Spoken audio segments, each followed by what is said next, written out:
નમસ્કાર વિદ્યાર્થી મિત્રો, હું ભરતભાઈ નંદવાણા, પીપી સવાણી વિદ્યાભવન હીરાબાગ શાખામાંથી.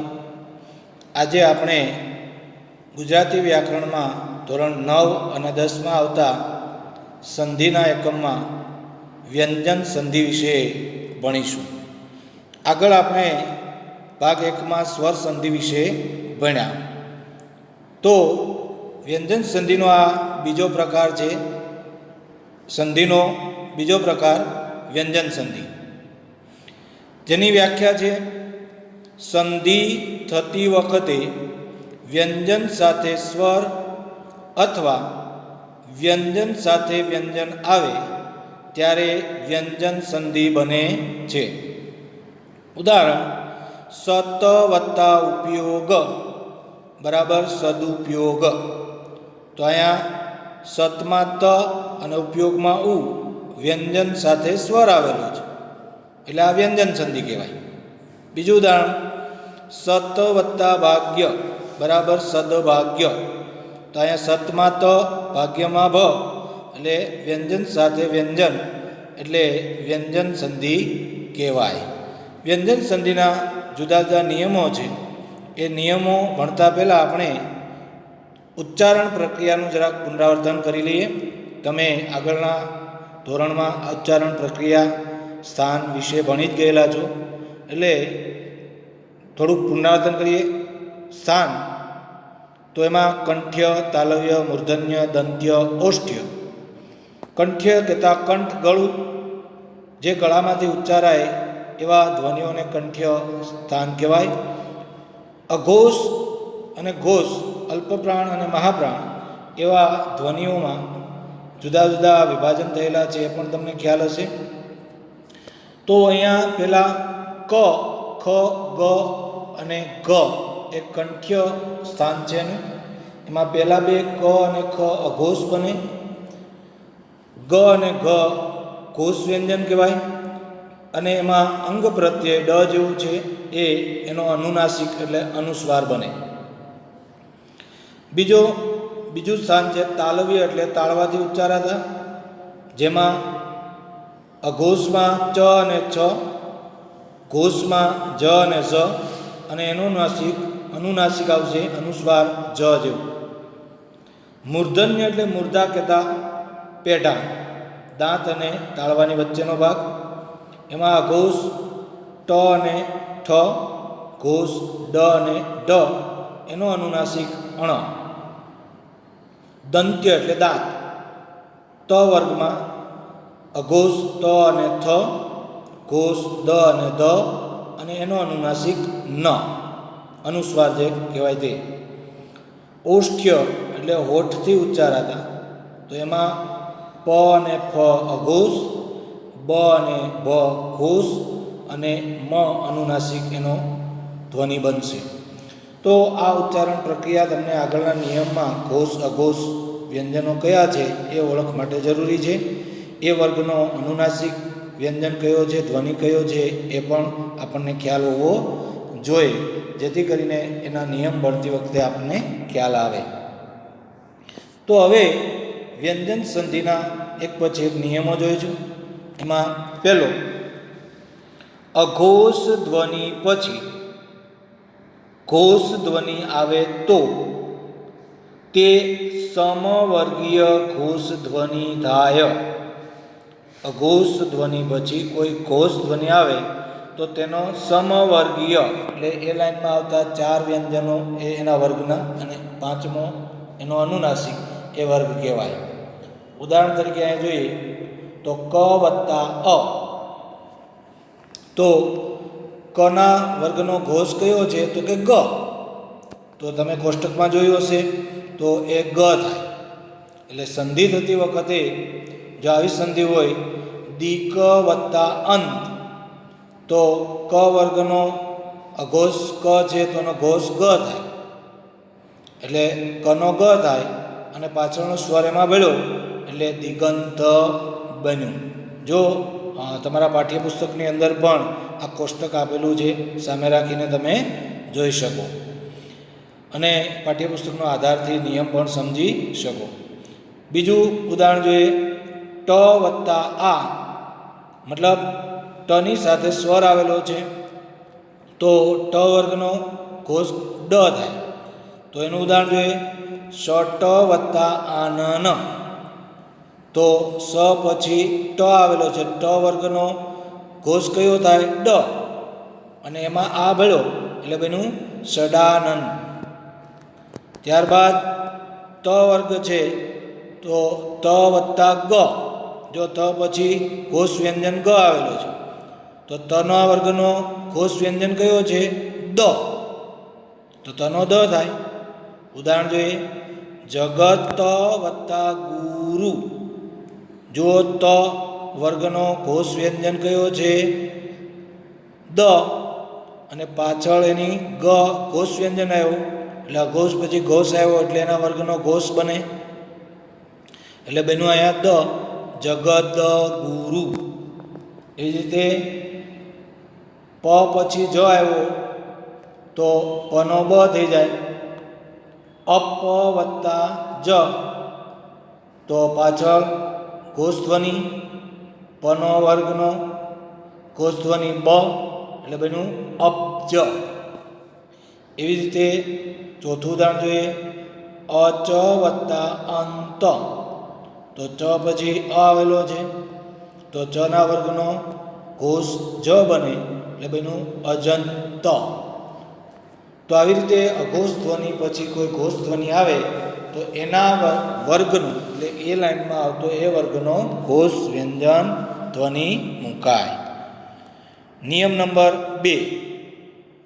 કોઈ પણ વર્ગના પ્રથમ વ્યંજન પછી, કોઈ પણ વર્ગના પ્રથમ વ્યંજન પછી અનુનાસિક આવે તો તે વર્ગનો અનુનાસિક મુકાય. જો અનુનાસિક અનુસ્વારની વાત કરતા હતા, જો ઉદાહરણ જોઈએ એટલે સમજાશે. દીક વત્તા મૂઢ, તો અહીંયા ક એ ક વર્ગનો પ્રથમ વ્યંજન છે, તો એના પછી અનુનાસિક મ આવેલો છે, તો હવે અહીંયા દીક મૂઢ છે, તો એમાં ક વર્ગનો અનુનાસિક જો ડ જેવું હતું આપણે, તો એનું થશે દિંગ મૂઢ, દિંગ મૂઢ, અનુનાસિક અનુસ્વાર બની જશે સંધિ થાય ત્યારે. ત્યારબાદ બીજું જોઈએ. સટ વત્તા માસ, તો ટ વર્ગ પહેલો પ્રથમ વ્યંજન, એમાં મ અનુનાસિક આવ્યો એટલે ટના વર્ગનો અનુનાસિક જુઓ એ લાઈનમાં સીધા જાઓ એટલે અણ આવશે, એટલે બનશે સણમાસ. ત્રીજું ઉદાહરણ. ઉત્ત વત્તા નયન, હવે ત પછી ન અનુનાસિક આવેલો છે, તો ત વર્ગનો અનુનાસિક કયો છે જુઓ? ન, એટલે બનશે ઉન્નયન. એવી રીતે અપ વત્તા મય, તો પ પછી મ આવેલો અનુનાસિક છે, તો પ વર્ગનો અનુનાસિક કયો છે? મ, એટલે બનશે અમય. તો આવી રીતે કોઈ પણ વર્ગનો પ્રથમ વ્યંજન પછી અનુનાસિક આવે તો એ વર્ગનો અનુનાસિક ધ્વનિ મુકાય. ત્યારબાદ નિયમ નંબર 3. મ પછી અન્ય વ્યંજન આવે તો, મ પછી અન્ય વ્યંજન આવે તો મનો અનુસ્વાર થાય. ઉદાહરણ. કિમ વત્તા ચિત્ત, જો અહીંયા મ અનુનાસિક છે તો એના પછી કોઈ પણ અન્ય વ્યંજન આવ્યો તો ચ વ્યંજન આવ્યો, તો એની સંધિ થતી વખતે એ કિંચિત અનુસ્વાર મૂકવામાં આવે. અનુસ્વાર એટલે માથે ટપકું, મનો અનુસ્વાર બની જાય. એવી રીતે બીજું ઉદાહરણ જોઈએ. સમ વત્તા તોષ, તો અહીંયા પણ મ પછી ત વ્યંજન આવેલો છે, તો ઉપર અનુસ્વાર મુકાશે સંતોષ, મતલબ સમતોષ. ત્યારબાદ નિયમ નંબર 4. અંતે ત વ્યંજન હોય, પેલા શબ્દના અંતે ત વ્યંજન હોય અને તેના પછી ત્વ પ્રત્યય લાગે તો ત બેવડાય અને ત્વ થાય, કારણ કે ડબલ ત બની જાય તો આવી રીતે ત લખાય. ઉદાહરણ જોઈશું એટલે ખ્યાલ આવશે. ત વત્તા ત્વ, તો અહીંયા ત છે પછી ત્વ છે, તો બંને ત બેવડાય તો તત્વ બને. તો જો અહીંયા સંધિ થાય ત્યારે તની ઉપર થોડી લાંબી આગળ લીટી કરવામાં આવે, એ બેવડાયેલો ત ગણાય. અને એમને હોય એમાં આગળની લીટી હોતી નથી, એક જ ત બતાવે છે. બીજું ઉદાહરણ જોઈએ, મહત વત્તા તત્વ, મતલબ મહત વત્તા ત્વ તો બનશે મહત્વ. ત્રીજું ઉદાહરણ, સત વત્તા તા તો બનશે સત્તા. તો આવી રીતે ત બેવડાયેલો આ રીતે લખાય, એ ધ્યાનમાં રાખવું. નિયમ નંબર 5, રની પૂર્વે, પૂર્વે એટલે પહેલા, ઉ અને પછી પ આવેલો હોય તો તેનો ર નો શ થાય. રની પૂર્વે એટલે પહેલા ઉ આવેલો હોય અને પછી પ આવેલો હોય તો રનો શ થાય, ષટકોણનો શ થાય. ઉદાહરણ જોઈએ એટલે ખ્યાલ આવશે. ચતુર વત્તા પાદ, તો અહીંયા રની પહેલાં જુઓ તમાં ઉ આવેલો છે અને બીજા શબ્દમાં પ પાદ આવેલો છે. તો હવે રનું શું થઈ જશે? ષટકોણનો શ, એટલે બનશે ચતુષ્પાદ. ત્યારબાદ નિયમ નંબર 6, પદને અંતે ચ જ કે શ આવે તો તેનો ક થાય. અને આગળ મુજબ તમને ખ્યાલ છે કે કનો ગ થાય. ઉદાહરણ જોઈએ, દિશ વત્તા અંબર, તો અહીંયા જુઓ પદના અંતે શ આવેલો છે એટલે શનો ક અને કનો ગ બની જાય, એટલે બન્યું દિગંબર. સંધિ થતા દિશ વત્તા અંબર હોય તો દિગંબર બને. નિયમ નંબર 7, સ કે ર પછી, સસલાનો સ કે રથના ર પછી ચ આવે તો સ કે રનો શરણાઈનો શ થાય. ઉદાહરણ જોઈએ, દુસ વત્તા ચક, તો સ પછી ચ આવેલો છે તો સનો શ થશે અને બનશે દુશ્ચક. શ અને ચ જોડાય એટલે તમને ધ્વનિ શ્રેણીમાં ખ્યાલ આવે કે આ રીતે લખાય. બીજું ઉદાહરણ જોઈએ, પુનર વત્તા ચ, તો અહીંયા ર પછી ચ આવેલો છે તો એનું જોડાતા બનશે પુનશ્ચ. નિયમ નંબર 8, સ કે ર પછી શ શરણાઈનો આવે તો સ કે રનો વિસર્ગ થાય. ઉદાહરણ જોઈએ, નિસ વત્તા શબ્દ, તો અહીંયા સ પછી શું આવેલું છે? શરણાઈનો શ. તો નિયમ મુજબ એ સસલાના શનું શું થઈ જશે? વિસર્ગ, એટલે બનશે નિહિ શબ્દ, નિઃશબ્દ.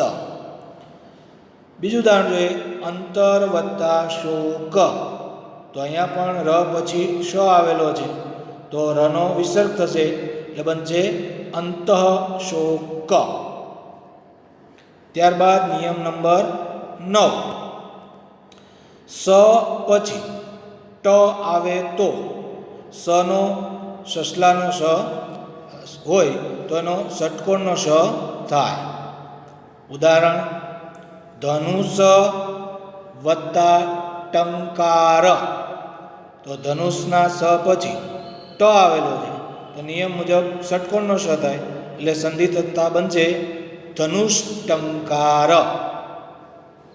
નિયમ નંબર 10, ર પછી ત આવે તો રનો સ થાય. ઉદાહરણ, અંતર વત્તા તત્વ, તો સંધિ થતા બનશે અંતસ્તત્વ, કારણ કે ર પછી ત આવેલો છે તો રનો સ થયો માટે. નિયમ નંબર 11, દ પછી પ આવે તો દનો ત થાય. ઉદાહરણ, સુહૃદ પ્રેમ, સુહૃદ વત્તા પ્રેમ. તો અહીંયા સુહૃદમાં દ આવેલો છે, એના પછી પ આવેલો છે, એટલે બનશે સુહૃદ પ્રેમ. ત્યારબાદ નિયમ નંબર 12, તો પછી લ આવે તો તનો લ થાય. ઉદાહરણ, ત વત્તા લીન, તો ત પછી લ આવે તો આગળના તનું શું થઈ જશે? લ, એટલે બનશે તલ્લીન. તો આવી રીતે વ્યંજન સંધિના જે નિયમો છે ઘણા બધા, એમાંથી આપણા પાઠ્યપુસ્તક આધારિત તમને અહીંયા 12 નિયમો સમજાવ્યા. વધુ અભ્યાસ અને પ્રેક્ટિસ માટે પાઠ્યપુસ્તક કે અન્ય સાહિત્યનો સહારો લઈ અને વારંવાર પ્રેક્ટિસ કરવાથી તમને સંધિના નિયમો જોડતા વધારે સરળતાથી આવે. ફરીથી અહીંયા યાદ કરાવું કે આ બધા નિયમો સંધિ જોડવા માટે કામ લાગે. સંધિ છોડતી વખતે એના મૂળ શબ્દો તમારે મૂળ જોડણી મુજબ લખવા પડે. તો વિદ્યાર્થી મિત્રો, આશા રાખું કે અહીંયા આપણને વ્યંજન સંધિના નિયમો સમજાયા હશે. તો આના સ્વાધ્યાય વિશે ધોરણ 9 અને 10 બંનેમાં તમારા પાઠ્યપુસ્તક પાઠકાવ્ય આધારિત જે સંધિ આવતી હોય તેમાં વ્યંજન સંધિના છોડો એ 10 ઉદાહરણ અને સંધિ જોડો એના 10 ઉદાહરણ સ્વાધ્યાયમાં વ્યાકરણના એકમમાં તમારે લખવાના રહેશે. અસ્તુ. આભાર.